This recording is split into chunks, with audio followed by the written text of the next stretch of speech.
নমস্কার, আশা করি সকলে ভালো আছেন। বন্ধুদের অনুরোধে স্বরচিত কবিতা পাঠ করে শোনাচ্ছি। কবিতার নাম ডেনিমের সেই চেনা গন্ধটা।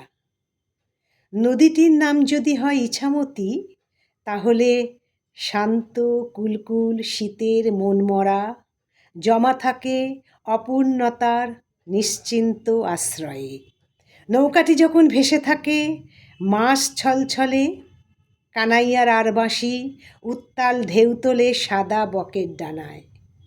কিছুক্ষণ ঝড় বয়ে যায়, মজে ওঠে দরবারি কানারা।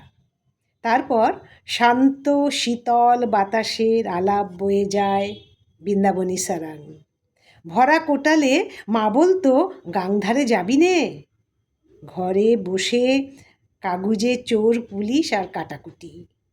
অজস্র মন খারাপের সন্ধে নামে অসময়ে। ইছামতি তার নীল আঁচলে আমায় উড়িয়ে নিয়ে যায় অজানার পথে।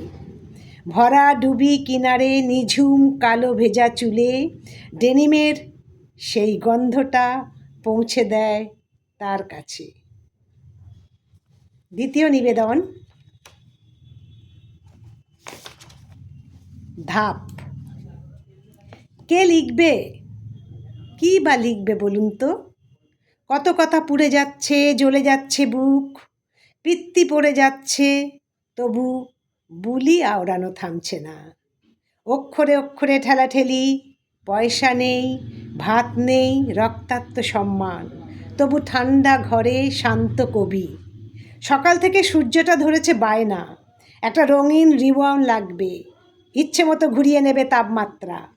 কে কার পরোয়া করে? সন্ত্রাস, হাহাকার, বুলেট, ব্যালট, উৎসব। এক একটা ধাপ চাইছে আকাশ চিনতে, অথচ নিচের ধাপে রাত পাহারায় ঈশ্বর। নমস্কার।